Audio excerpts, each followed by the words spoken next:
Welcome to TNPSC லட்சிய விதைகள் channel. இன்னைக்கு இந்த வீடியோவில் என்ன பார்க்க போகிறோம் அப்படின்னா 11ஆம் வகுப்பு தமிழ் இயல் 2க்கு உண்டான ஆன்சர் கீ தான் பார்க்க போகிறோம். ஃபர்ஸ்ட் ஆஃப் ஆல் பார்த்தீங்க அப்படின்னா டெஸ்ட் கொஸ்டினை நம்ம பிடிஎஃப் வடிவில் டெலகிராமில் வந்து ஷேர் பண்ணியிருக்கோம். அதை நீங்கள் முழுமையாக எழுதிட்டு இந்த வீடியோவை பாருங்கள், உங்களுக்கு பயனுள்ளதாக இருக்கும். டைரெக்டாக இந்த வீடியோ பார்க்கறதுனால எந்த ஒரு பயனுமே இல்லை. ஓகே, நம்ம ஆல்ரெடி சொல்லியிருந்தோம் என்ன அப்படின்னா தமிழுக்கு ஃப்ரீ டெஸ்ட் பேட்ச் வந்து கண்டக்ட் பண்ணுறோம் அப்படிங்கிறத சொல்லியிருந்தோம். அந்த டெஸ்ட் கொஸ்டினை நம்ம டெலகிராமில் தான் ஷேர் பண்ணுறோம். இது வரைக்கும் யாரும் ஜாயின் பண்ணல அப்படின்னா ஜாயின் பண்ணிக்கிங்க. நான் டிஸ்கிரிப்ஷனில் டெலகிராம் லிங்க் தரேன். ஓகே, இன்னைக்கு வந்து ஒரு 25 கொஸ்டினுக்கு உண்டான ஆன்சர் பார்க்க போகிறோம். இந்த 25 கொஸ்டினுக்கு நீங்கள் எத்தனை கொஸ்டின்ஸ் கரெக்டாக போடுறீங்க அப்படிங்கிறத கமெண்ட் செக்ஷனில் மென்ஷன் பண்ணுங்கள், டெலகிராமில் போட வேணாம். ஓகே, ஃபர்ஸ்ட் கொஸ்டின், கீழ்கண்ட கூற்றுகளை ஆராய்க. கூற்று 1, சொற்களின் இறுதியில் ஒரே மெய்யெழுத்து அடுத்தடுத்து வருவது உடல்நிலை மெய்மயக்கம் ஆகும் அப்படிங்கிற இந்த கூற்று வந்து தவறு. அதாவது சொற்களோட இறுதியில் அல்ல, இடையில். ஓகேங்களா, சொற்களோட இடையில ஒரே மெய்யெழுத்து அடுத்தடுத்து வந்தா அது உடல்நிலை மெய்மயக்கம் ஆகும். ஓகே, கூற்று 2, தமிழில் இக்கு இச்சு இந்து இப்பு ஆகிய மெய்யெழுத்துக்கள் தம் எழுத்துக்களுடன் மட்டுமே சேரும் உடல்நிலை மெய்மயக்க எழுத்துக்கள் ஆகும் அப்படிங்கிற இந்த கூற்றும் தவறு. ஓகேங்களா, என்னென்ன எழுத்து அப்படின்னா இக்கு இச்சு இத்து இப்பு. ஓகேங்களா, இந்த 4 எழுத்துக்கள் தான் என்ன பண்ணும் அப்படின்னா தம் எழுத்துக்களுடனே மட்டும் சேரும். ஓகே, உதாரணமாக பாருங்க, அச்சம் அப்படிங்கிற ஒரு அந்த வார்த்தை எடுத்துக்கோங்க.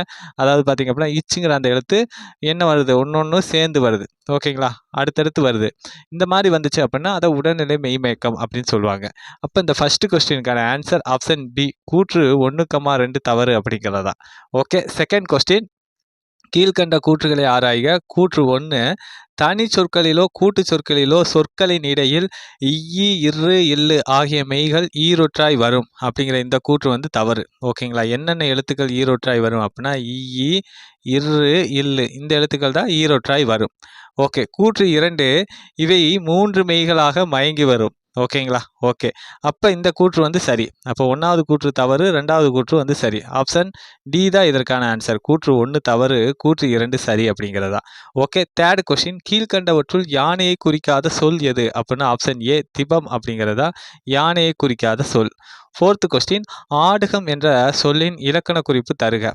ஆப்ஷன் பி, அதாவது தன்மை பன்மை விடைமுற்று ஆடுகம் அப்படிங்கிறது. ஓகே, ஃபிஃப்த் கொஸ்டின், கீழ்கண்ட கூற்றுகளை ஆராய்க. கூற்று 1, ஐங்குறு நூற்றை தொகுத்தவர் புலத்துறை முற்றிய கூடலூர் கிழார் அப்படிங்கிற இந்த கூற்று வந்து சரி.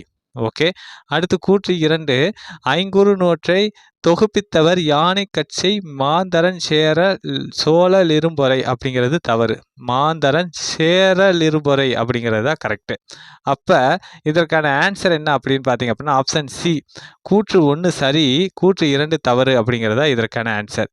ஓகே, சிக்ஸ்த் கொஸ்டின், இதற்கான ஆன்சர் என்ன அப்படிங்கிறத பார்த்துருவோம். ஆப்ஷன் பி தான் இதற்கான ஆன்சர். அதாவது ஆரளி அப்படின்னா என்ன அப்படின்னா மொய்க்கின்ற வண்டு அப்படிங்கிற அந்த ஒரு பொருள் தரும். இந்துளம் அப்படின்னா ஒரு வகை பண் அப்படிங்கிற அந்த ஒரு பொருளை தரும். அலி உலாம் அப்படின்னா வண்டு மொய்க்கின்ற அப்படிங்கிற அந்த ஒரு பொருளை தரும். தரளம் அப்படின்னா முத்து அப்படிங்கிற அந்த ஒரு பொருளை தரும். ஆப்ஷன் பி தான் இதற்கான ஆன்சர்.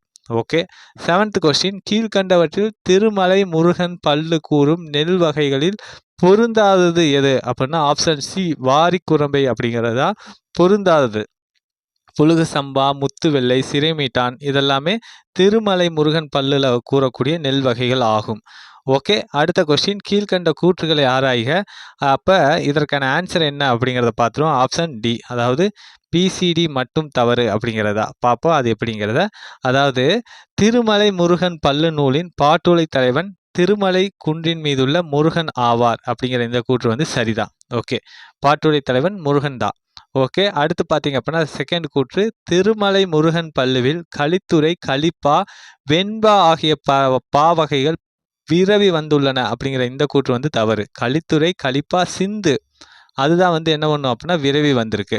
ஓகே, அடுத்து பாருங்க மூணாவது கூற்று, திருமலை முருகன் பல்லு நூலின் ஆசிரியர் அழகிய பெரியவன் அப்படிங்கிற இந்த கூற்று வந்து தவறு தான்.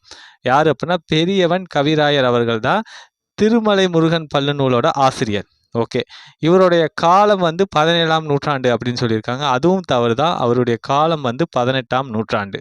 அப்போ இதற்கான ஆன்சர் ஆப்ஷன் டி, அதாவது பிசிடி மட்டும் தவறு அப்படிங்கிறதா. ஓகே, நைன்த் கொஸ்டின், அகில் புகை என்ற சொல்லின் இலக்கண குறிப்பு தருக. இலக்கண குறிப்பு என்ன அப்படின்னா ஆப்ஷன் பி 6ஆம் வேற்றுமை தொகை.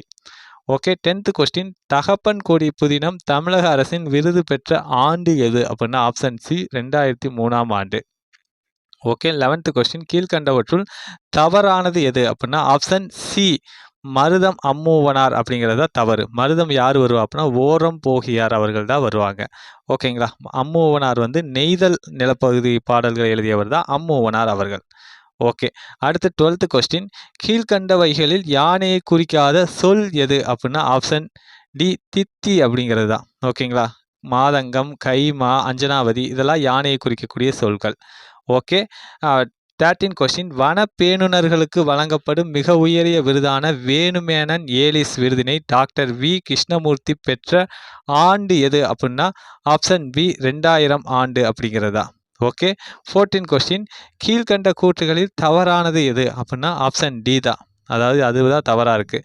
என்ன அப்படின்னா யானைகளில் 3 சிற்றினங்கள் உலகில் இன்று எஞ்சியுள்ளன. அவை ஆப்பிரிக்க பசுமைவெளி யானைகள், ஆப்பிரிக்க காட்டு யானைகள் மற்றும் ஆசிய யானைகள் ஆகியவை ஆகும் அப்படிங்கிற இந்த கூற்று வந்து தவறு. என்னென்ன யானைகள் அப்படின்னா ஆப்பிரிக்க பசுமை வெளியல்ல புதர்வெளி யானைகள், அப்புறம் ஆப்பிரிக்க காட்டு யானைகள், ஆப்பிரிக்க ஆசிய யானைகள். ஓகே. ஆப்ஷன் டி தான் இதற்கான ஆன்சர். ஓகே. 15 கொஸ்டின் கால்வரை நில்லா கடிங்களிற்று ஒருத்தல் யாழ்வரை தங்கி ஆங்கு என்ற வரிகள் எந்த நூலில் வந்து இடம்பெற்றுள்ளது அப்படின்னா ஆப்ஷன் ஏ கலித்தொகை அப்படிங்கிற அந்த ஒரு நூலில் தான் இந்த வரிகள் வந்து இடம்பெற்றுள்ளது. ஓகே. 16 கொஸ்டின் கீழ்கண்ட கூற்றுகளை ஆராய்க. கூற்று 1 சொல்லின் இடையில் வெவ்வேறு மெய்யெழுத்துக்கள் தொடர்ந்து வருவது வேற்றுநிலை மெய்மயக்கம் ஆகும் அப்படிங்கிற இந்த கூற்று வந்து சரிதான். ஓகே. அடுத்து கூற்று 2 தமிழில் இரு இல்லு ஆகிய 2 மெய்யெழுத்துக்கள் தம் வரிசை எழுத்துக்களுடன் சேர்ந்து வராமல் பிற மெய்யெழுத்துக்களுடனும் மட்டுமே சேர்ந்து வரும் அப்படிங்கிற இந்த கூற்று வந்து தவறு. அது என்னென்ன எழுத்து அப்படின்னா இரு இல்லு. ஓகேங்களா. இந்த இல்லு சிறப்பு லகரத்துக்கு வரக்கூடிய இல்லு தான் வரும். ஓகேங்களா. இந்த இல்லு தான் வந்து என்ன பண்ணும் அப்படின்னா தம் வரிசை எழுத்துக்களுடன் சேர்ந்து வராமல் பிற மெய் எழுத்துக்களுடனும் சேர்ந்து வரும். ஓகே. இப்போ இந்த 16 கொஸ்டினுக்கான ஆன்சர் ஆப்ஷன் சி கூற்று 1 சரி, கூற்று 2 தவறு அப்படிங்கிறதா. ஓகே. 17 கொஸ்டின் சூழ்க என்பது என்ன அப்படின்னா ஆப்ஷன் பி வேற்றுநிலை மெய்மயக்கம். அதுதான் சூழ்க அப்படிங்கிற அந்த வார்த்தைக்கு உண்டானது. ஓகே. 18 கொஸ்டின் கூற்று 1 சொற்களின் இடையில் வல்லின எழுத்துக்களுக்கு பின் மெல்லின மெய்கள் மட்டுமே வருவதை இனவெழுத்துக்கள் அல்லது நட்பெழுத்துக்கள் என்பர் அப்படிங்கிற இந்த கூற்று வந்து தவறு. அதாவது பார்த்தீங்க அப்படின்னா சொற்களின் இடையில் வல்லினம் அல்ல மெல்லின எழுத்துக்களுக்கு பின் என்ன எழுத்துக்கள் வரணும் அப்படின்னா வல்லின எழுத்துக்கள் வரணும். மெல்லின எழுத்துக்கு பின்னாடி வல்லின எழுத்து வந்துச்சு அப்படின்னா அந்த எழுத்துக்களை தான் என்ன சொல்லுவாங்க அப்படின்னா இணை எழுத்துக்கள் அப்படின்னு சொல்லுவாங்க. ஓகேங்களா. ஓகே. அப்போ இந்த கூற்று 1 தவறு. கூற்று 2 இன் என்ற சொல்லின் இனவெழுத்து இட் ஆகும் அப்படிங்கிற இந்த கூற்று வந்து சரி. அப்போ இந்த 18 கொஸ்டினுக்கான ஆன்சர் என்ன அப்படின்னா ஆப்ஷன் டி கூற்று 1 தவறு, கூற்று 2 சரி அப்படிங்கிறதா. ஓகே. 19 கொஸ்டின் உடல்நிலை மெய்மயக்கமாகவும் வேற்றுநிலை மெய்மயக்கமாகவும் உள்ள எழுத்துக்கள் எவை அப்படின்னா ஆப்ஷன் ஏ அதாவது இட்டு, இற்று, இங்கு, இஞ்சு, இன்னு, இந்து, இம்மு, இன்னு, இய்யு, இல்லு, இவ்வு, இல்லு. ஓகேங்களா. இதுதான். ஓகே. 20 கொஸ்டின் கீழ்கண்டவற்றில் நஞ்சை நிலத்தில் பயன்படுத்தப்படும் உரம் என்ன அப்படின்னா ஆப்ஷன் பி அதாவது மாட்டுச்சாணம், கோமியம் ஆகியவற்றை கலந்து வைக்கோலை மக்கச் செய்து உருவாக்கும் உரத்தை தான் நஞ்சை நிலத்தில் பயன்படுத்துவாங்க. இந்த காய்ந்த இலை சருகு, சாம்பல் ஆகியவற்றை கலந்து உருவாக்கும் உரத்தை வந்து புஞ்சை நிலத்தில் பயன்படுத்துவாங்க. ஓகேங்களா. ஓகே. அடுத்து 21 கொஸ்டின் ஒற்றை வைக்கோல் புரட்சி என்ற நூலை மசனபு புகாகோ என்ற அவர் எந்த ஆண்டு வந்து எழுதினாரு அப்படின்னா ஆப்ஷன் சி 1978ஆம் ஆண்டு தான் எழுதுறாரு. ஓகே. 22 கொஸ்டின் ஆபிரகாம் பண்டிதர் எந்தெந்த துறைகளெல்லாம் பெருவிருப்பம் கொண்டு நேரம் கிடைக்கும் போதெல்லாம் அதன் நுட்பங்களை பயின்றார் அப்படின்னா ஆப்ஷன் டி அதாவது புகைப்பட கலை, அச்சுக்கலை, சோதிடம், மருத்துவம், இசை இந்த கலைகளெல்லாம் அவர் பயின்றார். ஓகே. 23 கொஸ்டின் சூழ்ச்சி என்ற சொல் என்ன அப்படின்னா ஆப்ஷன் பி ஈரொற்று மெய்மயக்கம். அதுதான் சூழ்ச்சி அப்படிங்கிற அந்த ஒரு சொல்.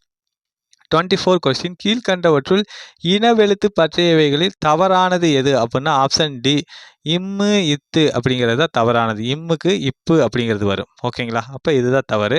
அடுத்து 25 கொஸ்டின் மசனபு புகாகா அவர் கூறிய விவசாயம் சார்ந்த கருத்துக்களில் பொருந்தாதது எது அப்படின்னா ஆப்ஷன் ஏ நீர்ப்பாசன மேலாண்மை அப்படிங்கிறது தான். மிச்சம் 5 கருத்துக்கள் அவர் வந்து சொல்லியிருக்காரு விவசாயம் சார்ந்து. அதில் 3 வந்து நம்ம கொடுத்துருக்கோம். ஒட்டு விதை இல்லாமல் உயர் விளைச்சல், உலப்படாத நிலம், ரசாயன உரமில்லாத உற்பத்தி இந்த கருத்துக்களை எல்லாமே மசனபு அவர்கள் கூறியிருக்காங்க. ஓகேங்களா. ஓகே. நம்ம 25 கொஸ்டினுக்கு ஆன்சர் பார்த்துட்டோம். இந்த 25 கொஸ்டினுக்கு நீங்க எத்தனை கொஸ்டின் கரெக்ட்டா போடுறீங்க அப்படிங்கிறத கமெண்ட் செக்ஷன்ல மென்ஷன் பண்ணுங்க. உங்க ஃப்ரெண்ட்ஸுக்கும் ஷேர் பண்ணுங்க. இதுவரைக்கும் நீங்க சப்ஸ்கிரைப் பண்ணாம பார்த்துக்கிட்டா சப்ஸ்கிரைப் பண்ணிட்டு பாருங்க. மீண்டும் அடுத்த வீடியோவில் சந்திப்போம். Thank you.